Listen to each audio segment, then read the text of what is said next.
Friends, welcome back to my YouTube channel my passion teaching. So कैसे हैं आप सब? आई होप कि आप सब अच्छे से होंगे, अपने घरों में होंगे और अपना अच्छे से ध्यान रख रहे होंगे। तो आज मैं आपके लिए लेके आई हूँ यूनिट नंबर 5, जो कि एक पोइम है जिसको आज हम अच्छे से मजे के साथ साथ पढ़ेंगे। और आपने साथ साथ में अपनी कॉपी और पेन से निकाल लेनी है, और जो भी मैं डिफिकल्ट वर्ड्स बताऊंगी उनके मीनिंग्स साथ में लिख लेने, ताकि आपको जो चीज है वो अच्छे से समझ में आ जाए। तो अब हम पढ़ना शुरू करते हैं। और ये जो मैं पढ़ा रही हूँ उस बुक का नाम है मैरी गोल्ड, जो कि क्लास 3rd के लिए है। ठीक है, सो स्टार्ट करते हैं। Does a balloon man visit your market? क्या जो बैलून मैन यानी कि जो गुब्बारे वाला है, विजिट मतलब कि कभी आपके वहां आया है, योर मार्केट आपके जो बाजार होता है वहां पे विजिट किया है उसने। विजिट हम बोलते हैं जैसे हम किसी जगह को जाके देखते हैं, ठीक है, वहां पे जाके देखते हैं। Let's see what this balloon man bring with me, कि देखते हैं कि ये जो बैलून जो गुब्बारे वाला है वो अपने साथ क्या लेके आता है। ब्रिंग मतलब अपने मतलब क्या लेके आता है, विद हिम अपने साथ। सो स्टार्ट करते हैं। द बैलून मैन, तो इस पोएम का नाम है द बैलून मैन, मतलब कि गुब्बारे वाला। ठीक है, ही always comes on market days and hold balloons a lovely bunch, and in the market square he stays and never seems to think of lunch। यहाँ पे बोला गया है कि गुब्बारे वाला हमेशा मार्केट आता है। ठीक है, ही always come on market days, की जिस दिन बाजार वाला दिन होता है, जैसे बाजार लगता है किसी दिन, तो उन दिनों में वो जरूर आता है। ही always comes on market days and holds balloon, और वो बैलून्स को पकड़े हुए होता है। ही holds balloon a lovely bunch. Lovely bunch मतलब कि बहुत सुंदर सा प्यारा सा एक गुच्छा होता है उसके पास। ठीक है, and hold balloons a lovely bunch, एक प्यारा सा गुच्छा उसका बैलून्स का।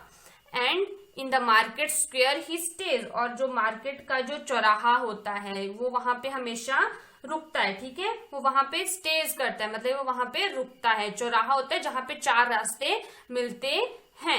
And never seems to think of lunch, और वो कभी भी अपने लंच के बारे में, जो हम दोपहर को खाना खाते हैं उसको हम इंग्लिश में बोलते हैं लंच। जैसे सुबह हम खाना खाते हैं उसको हम बोलते हैं ब्रेकफास्ट, दोपहर को खाते हैं उसे हम बोलते हैं लंच, और जो हम रात को खाते हैं उसे हम बोलते हैं डिनर। तो वो कभी भी अपने लंच के बारे में नहीं सोचता, क्योंकि वो वहां बच्चों के लिए आता है। तो इसमें आपको जो डिफिकल्ट वर्ड्स आए हैं वो क्या क्या है, यहाँ पे मैं आपको लिख देती हूँ वर्ड, और यहाँ पे मैं लिखूंगी मीनिंग। आपने भी सीधे से अपनी कॉपी के ऊपर लिखना है। ही ऑलवेज, ऑलवेज का मतलब होता है हमेशा, कि वो हमेशा कम्स, कम्स का मतलब होता है, यहाँ पे हम सिर्फ कम लिखेंगे, आना। ठीक है, कि वो हमेशा आता है मार्केट डेज, मार्केट वाले दिनों में, जिस दिन बाजार लगता है। तो मार्केट मतलब बाजार। ठीक है, फिर उसके बाद है एंड होल्ड बैलून्स, और होल्ड का मतलब होता है पकड़ना। ठीक है, पकड़कर रखना। होल्ड का मतलब होता है पकड़ना। बैलून्स, बैलून्स किसे बोलते हैं तो आपको आता ही होगा। बैलून्स मतलब, बैलून्स जब हम बोले बैलून बोलेंगे तब एक गुब्बारा, और जब हम बैलून्स बोलेंगे तो हम बोलेंगे गुब्बारे। ठीक है, अ लवली बंच, एक प्यारा सा, बंच का मतलब होता है गुच्छा, कि वो एक प्यारा सा जो गुच्छा है होता है उसके पास, वो पकड़ के रखता है। And in the market square he stage, की जो बाजार का चौराहा होता है वो वहां पे रुकता है। स्क्वेयर का यहाँ पे मतलब है चौराहा। ठीक है, चौराहा का मतलब होता है जहां पे 4 रास्ते मिलते हैं। And never seems to think of lunch, और वो कभी भी अपने लंच के बारे में नहीं सोचता है। नेवर का मतलब होता है कभी भी नहीं, नहीं। ठीक है, और थिंक का मतलब होता है सोचना। ठीक है, वो नहीं सोचता है। सोचना किसके बारे में? लंच। लंच को हम हिंदी में बोलते हैं जो हम दोपहर को खाते हैं, दोपहर को जो हम खाना खाते हैं, दोपहर का भोजन।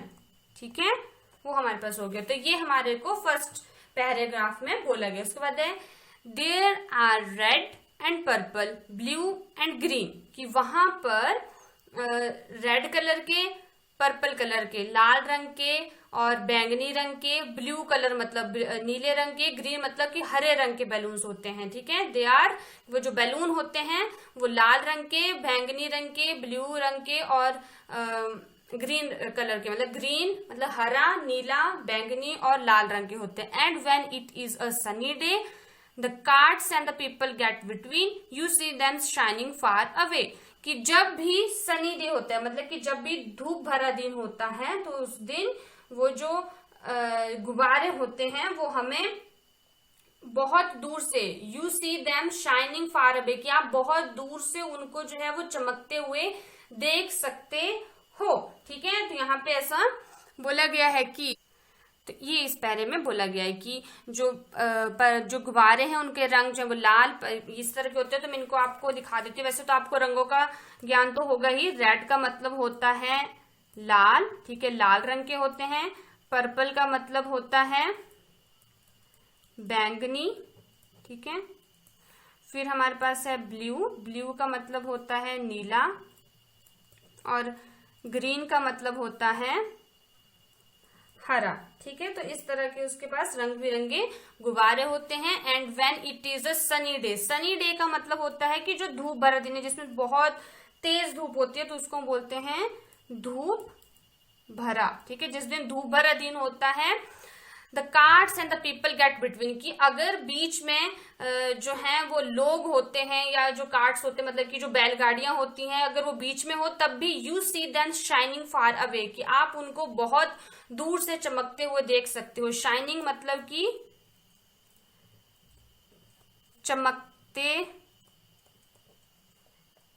हुए, कि वो चमक रहे हैं, ये चमकते हुए हम बोल सकते हैं चमक रहे, जो चमक रहे हैं उनको आप बहुत दूर से देख सकते हो। मैंने आपको पिछले वीडियो में बताया था फार का मतलब होता है दूर, ठीक है, कि बहुत दूर से भी हम देख सकते हैं।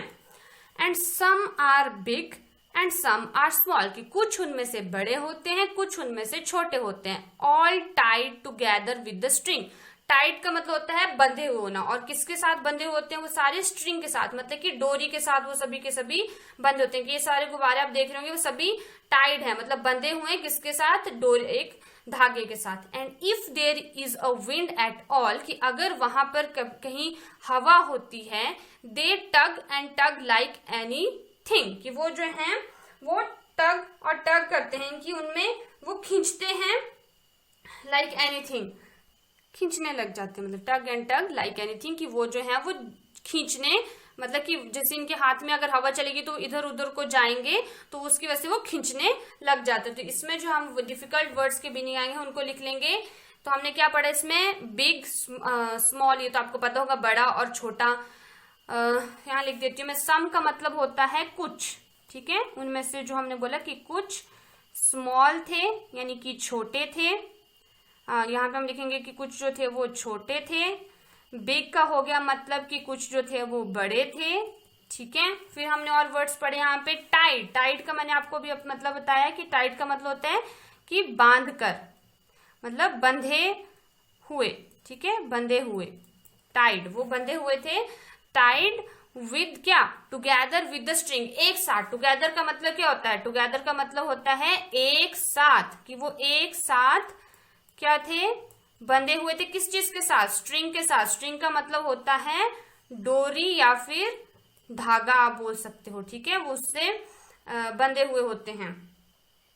फिर उसके बाद नेक्स्ट है हमारे पास, if there is a wind at all they tug and tug anything. Tug and tug का मतलब होता है खींचना, कि वो जो है वो खींचते थे जब भी हवा चलती थी। अब नेक्स्ट हम पढ़ेंगे, some day perhaps he will let them go and we shall see them sailing high and stand and watch them from below, they would look pretty in the sky. कि कुछ दिन क्या, कई बार वो क्या, some day perhaps he will let them go and we shall see them sailing high, कि some day वो ऐसा सोचते थे, सम डे मतलब कुछ दिन, वो सोचते हैं कि किसी दिन, परहैप्स का मतलब होता है शायद, कि शायद किसी दिन वो जो है ही विल लेट देम गो, कि वो उन गुब्बारों को छोड़ देगा, ठीक है, कि वो उनको उड़ने देगा आसमान में। And we shall see them sailing high, कि और हम उन्हें जो है वो देखेंगे कि वो किस तरह से आसमान में ऊंचे उड़ रहे हैं, ठीक है।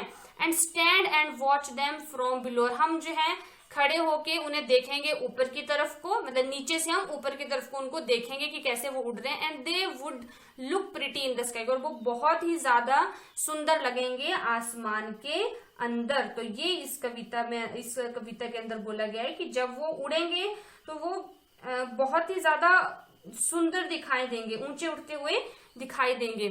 तो हम यहाँ पे इसमें जो डिफिकल्ट वर्ड्स की मीनिंग है उनको लिख लेते हैं। सम डे परहैप्स, परहैप्स का मतलब होता है शायद, क्योंकि बच्चे ऐसा सोचते थे कि शायद वो जो है वो किसी दिन उन गुब्बारों को छोड़ देगा, लेट देम गो, ठीक है, वो उन्हें जाने देगा। And we shall see them sailing high, sailing high का मतलब होता है ऊंचे उठते हुए, ठीक है, सेलिंग हाई मतलब ऊंचे उठ रहे होंगे, ऊंचे उठ रहे होंगे। We will see them sailing high, ऊंचे उठ रहे होंगे, ठीक है, तो ऊंचे उठ रहे होंगे वो। और and stand and watch them from below, कि हम उन्हें नीचे से खड़े होके देखेंगे। वॉच का मतलब होता है देखना, ठीक है, तो हम यहाँ पे लिख देंगे वॉच, वॉच का मतलब होता है देखना। और फिर हमने आगे क्या पढ़ा था, दे would look pretty in the sky, pretty का मतलब होता है सुंदर, तो हम यहाँ पे लिख देंगे प्रिटी का मतलब होता है सुंदर, कि वो हमें आसमान में बहुत ही सुंदर दिखाई देंगे। तो ये जो है इस पोएम के कुछ डिफिकल्ट वर्ड्स हैं। अगर आपको इन वर्ड्स के मीनिंग पता चल गए तो आप इस पोएम को आसानी से समझ सकते हो। तो आपने इन पोएम्स के जो इसमें डिफिकल्ट वर्ड आए हैं उनको जरूर अपने कॉपी के ऊपर लिखना है और उनको लर्न करना है कि इसका मतलब क्या होता है। तो एक बार मैं रिवाइज करवा देती हूँ। द बैलून मैन, की एक गुब्बारे वाला, ठीक है, ही always come on market days, कि हमेशा बाजार जिस दिन लगता था उस दिनों में वो जरूर आता था। And holds balloons a lovely bunch, और वो जो है वो होल्ड करके रखता था गुब्बारों का एक बहुत ही सुंदर सा गुच्छा, बंच का मतलब होता है गुच्छा। And in the market square he stage, और जो मार्केट का जो बाजार का चौराहा होता है वो वहां पे रुकता था। And never seems to think of lunch, और वो कभी भी अपने दोपहर के खाने के बारे में नहीं सोचता था। और मैंने इन सब के वर्ड्स के मैंने बता दिया आपको, तो आपको आसानी होगी उसको समझने के लिए। They are red and purple, blue and green, की वो जो थे वो लाल, बैंगनी, नीले और हरे रंग के थे। And when it is a sunny day, कि जब, व्हेन का मतलब जब क्या था, सनी डे माने केवल जब धूप भरा दिन होता था। The carts and the people get between, कि जब लोग, बहुत सारे लोग होते हैं, लोग और जो बैलगाड़ियां वहां पे होती हैं, you see them shining far away, ठीक है, कि तो आपको वो दूर से ही जो है वो चमकते हुए नजर आ जाते हैं। And some are big and some are small, उनमें से कुछ जो है वो छोटे होते हैं, कुछ जो है उनमें से बड़े होते हैं। ऑल टाइड, की बंधे होते हैं, all Tide together with the string, की सभी एक साथ बंधे हुए होते हैं, किसके साथ, धागे के साथ, ठीक है। And if there is a wind, कि अगर वहां पर कहीं हवा होती है टॉल, की अगर कहीं वहां पे हवा होती है, they tug and tug like anything, कि वो किसी भी तरफ को जो है वो किसी भी चीज के साथ जो वो खींचते जाते हैं, ठीक है। Some day perhaps he will let them go, कि किसी दिन शायद वो उन्हें जाने देगा, ठीक है, मतलब छोड़ देगा हाथ से। And we shall see them sailing high, और हम उन्हें ऊंचे उठता हुआ देखेंगे, ठीक है। And stand and watch them from below, और हम उन्हें नीचे से देखें, खड़े होके देखेंगे। They would look pretty in the sky, वो बहुत ही ज्यादा, लुक मतलब प्रिटी का मतलब सुंदर, सुंदर दिखाई देंगे, लुक मतलब देखना होता है, इन द स्काई आसमान के अंदर, ठीक है। तो ये जो पोएम थी वो रोज फाइलमैन ने लिखी है। और इसमें जो डिफिकल्ट न्यू वर्ड्स हैं, बंच, बंच का मैंने आपको मतलब बता दिया, क्या बताया मैंने बंच का मतलब, आपको भी बताया, उसका मतलब होता है गुच्छा, ठीक है। फिर आगे स्क्वेयर, स्क्वेयर का मतलब यहाँ पे क्या है, चौराहा। फिर है सनी, सनी का मतलब मैंने आपको बता दिया कि धूप भरा दिन, ठीक है, यहाँ पे। फिर उसके बाद है टग, टग का मैंने आपको मतलब बता दिया, खींचना, यहाँ पे खींचना, ठीक है। तो इसी के साथ हमारी आज की ये पोएम कंप्लीट होती है। और फिर हम कल इससे रिलेटेड कुछ क्वेश्चंस के आंसर करेंगे। और आपने इस पोएम को जितना बार हो सकता है उसको रिपीट करना है, पढ़ना है, और उसके बाद इनके वर्ड्स के मीनिंग लिख के इनकी हिंदी बनाने की कोशिश करनी है। आई होप आपको आज की वीडियो अच्छी लगी होगी। अगर ये वीडियो आपको अच्छी लगी तो इसको लाइक जरूर करें, शेयर करें, और साथ में इस चैनल को सब्सक्राइब करें और बेल आइकन को दबाएं ताकि आपको नोटिफिकेशंस मिलती रहे। Thank you.